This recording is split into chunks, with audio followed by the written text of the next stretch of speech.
Доброе утро, дорогие друзья! Меня зовут Стали Ханкишиев. Это программа о вкусной и здоровой пище. Это грибы и картошка. Очень вкусное сочетание, как ни приготовь. Но сегодня я хочу показать вам способ, от которого все ваши гости придут в полный восторг. Возьмите неглубокий сотейник. Примерно вот такой. Картошечку нарезайте тонкими ломтиками. Вот так примерно.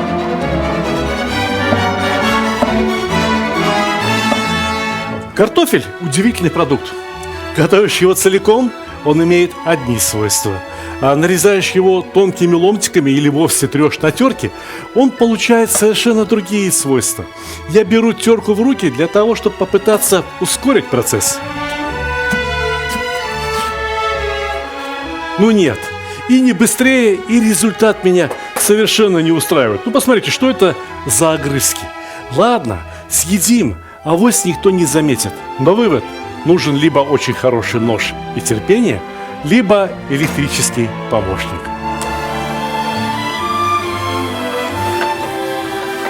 Вот так-то получается гораздо аккуратнее, да и быстрее. Такой способ нарезки картофеля используется для приготовления французского гратена, испанской кесадильи. В Азербайджане кебаб из картошки делают. Точно так же нарезают тонкими ломтиками. А я придумал закладывать между слоями картошки тоненькие ломтики курдючного сала. Да заворачивать нанизанный на шампур картофель в фольгу, чтобы он пропарился. И только после этого его подрумянивать. Получается очень хорошо, очень вкусно. Основываясь на этих вполне народных, либо уже утвердившихся блюдах, я хочу показать вам еще один способ. Уверен, он вам понравится еще больше. Подобного рода электрические помощники могут повлиять на скорость работы, но ни в коем случае не на вкус конечного блюда. Какая разница картошки? Чем ее порезали? Острым ножом или электрическим прибором? Разложите ее в сотейнике аккуратным слоем, посолите, хорошо посолите, не экономьте соль. Видите, сколько картошки? Здесь, наверное, более килограмма. По 2 картофелины на одного человека. А вниз подлить немного воды, для того, чтобы картошка под крышкой пропарилась, стала мягкой, полуготовой. Воды много не надо, вот буквально полсантиметра, меньше пальца донышко покрывает, и все в порядке, картошка не пригорит. Нагрев включаем чуть-чуть ниже среднего и накрываем крышечкой минут на 20, на 30. Слушайте, а зря я этот слайсер раньше не доставал. Я на нем, пожалуй, что и грибы попытаюсь измельчить. Вот многие недолюбливают шампиньоны. А я вам скажу, прекрасные грибы. Надо уметь их готовить. Во-первых, шампиньоны ни в коем случае нельзя мыть. Пусть они остаются сухими. Их протереть влажной тряпочкой, либо аккуратным перочинным ножом снять верхнюю оболочку. И все, внутри-то он чистенький. Грибы-шампиньоны можно есть даже сырыми. Можно и подмариновать их лимонным соком, оливковым маслом. Мы недавно показывали чудесный салат. А кто пропустил этот сюжет на телевидении, им одна дорога: в мои социальные сети, где все ролики бережно сохраняются. Подписывайтесь, задавайте ваши вопросы. Но в конечном итоге грибы должны быть не нарезаны тонкими ломтиками, а покрошены очень-очень мелко. Я хочу приготовить для начинки запеканки грибную икру. Понимаете меня? Ну, смотрите. Теперь уже без ножа не обойтись, просто все получится гораздо быстрее. Ножом раз, два, три, а потом поперек, точно так же. И грибы сначала превращаются в тоненькую соломку, а потом в мельчайшую крошку. Ну, что называется, икра. Вы понимаете, для чего я так мелко нарезаю грибы? Да ведь так они отдадут гораздо больше аромата. Теперь грибы надо посолить. Да осторожнее, пусть вас не смущает их большой объем. Вы же знаете, они ужарятся, их останется совсем немного. Поэтому хорошей щепоти соли вполне достаточно. Смешать их с луком прямо сразу, да, прямо сейчас. И полить растительным маслом.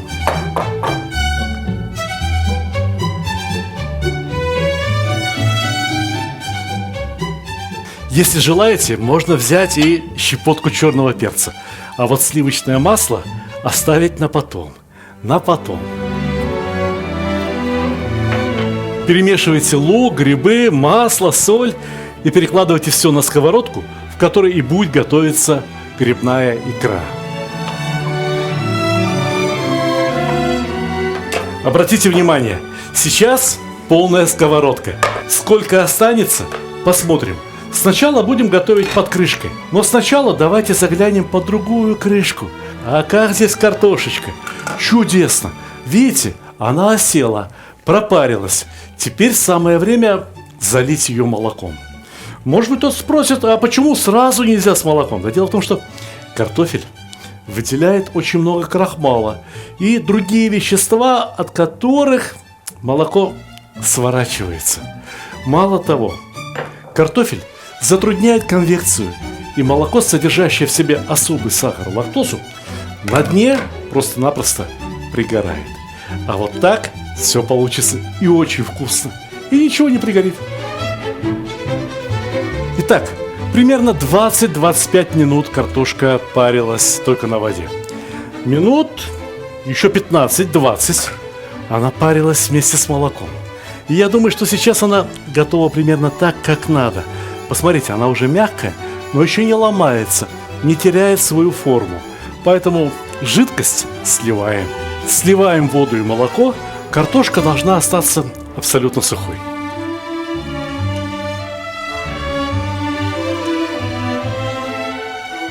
Чем меньше влаги между слоями картошки, тем вкуснее получится запеканка. Но для вкусной запеканки нужна начинка. Давай начинку на плиту. Разумеется, грибы с луком иногда стоило бы помешивать. Но на первом этапе они должны готовиться под крышкой. Я объясню. Дело в том, что стенки клетки лука достаточно прочные. Вот они сейчас распарятся, станут мягкими, начнут рваться, и лук начнет выпускать свой очень сладкий и ароматный сок. И этот сок должен налипнуть на грибы. А грибы должны впитать его и ужариться. Поэтому первый этап исключительно под крышкой. Когда нам понадобится выпарить лишнюю влагу, откроем крышку на 5 минут, и все готово. Запеканка. Слои картошки должны стать как бы одним целым. Что их склеит лучше, чем обыкновенное яйцо? По одному яйцу на каждого едока. И белок, и желток. Все одним разом. Самое главное правильно посолить. Картошка, я могу вам сказать, сколько ее не соли, все равно огромная часть соли осталась именно в стекшем молоке. А картошка так и осталась соленой едва-едва. Поэтому яйца можно посолить несколько сильнее, чем вы посолили бы обычный омлет. Взбиваем и принюхиваемся к сковородке. Грибами запахло. А ну-ка. О, чудесно. Вы посмотрите, сколько влаги уже выделилось. Ну и все, начинаем то и дело помешивать и готовим без крышки, чтобы влага испарилась и грибочки с луком слегка прижарились. Отлично, пора включать духовку на 200 градусов. Но сначала необходимо разогреть форму, керамическую либо чугунную. Можно взять форму даже из фольги. Разумеется, форму из фольги разогревать не надо. А вот такие тяжелые, теплоемкие разогревать обязательно.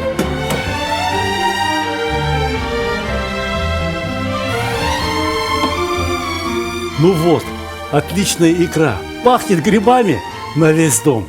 Пора форму смазать сливочным маслом.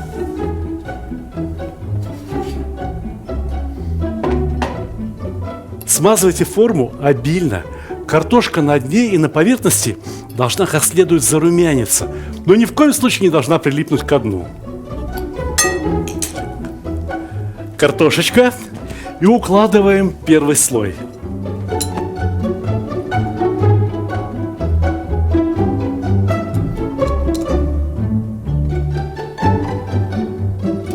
Подливаем слой яиц.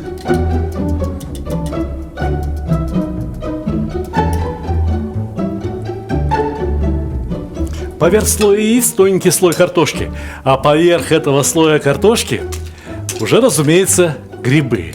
Грибочки, грибная икра. Грибную икру следует раскладывать так, чтобы она не доходила до края формы. Вся поверхность запеканки, в том числе бока, должны состоять только из картошки. Поверх грибов еще один слой картофеля. Поверх этого слоя картофеля еще один слой яиц. И абсолютно ровный, очень красивый слой картофельных ломтиков.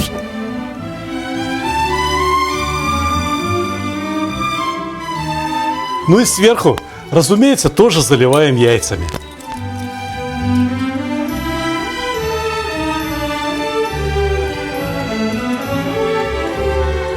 Духовка разогрета как следует, 190 градусов.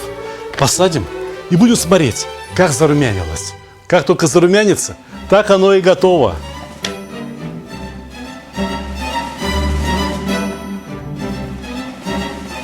Все-таки у меня очень тяжелая работа.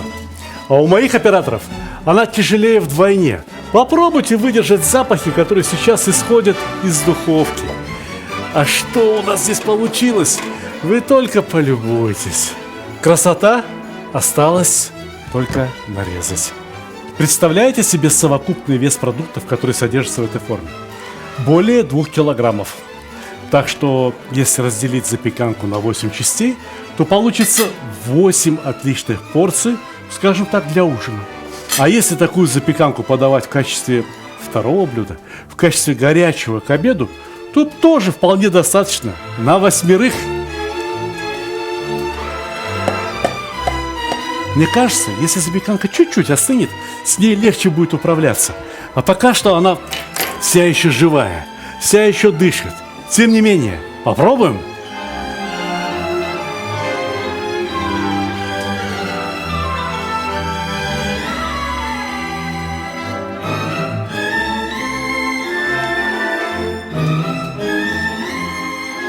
Посмотрите, дайте оценку. Получилось? Еще как получилось. Снизу картошка, в середине грибы, сверху тоже картошечка. Вся слоистая, ароматная, очень вкусная, нежная и при этом сверху хрустящая. Приятного вам аппетита!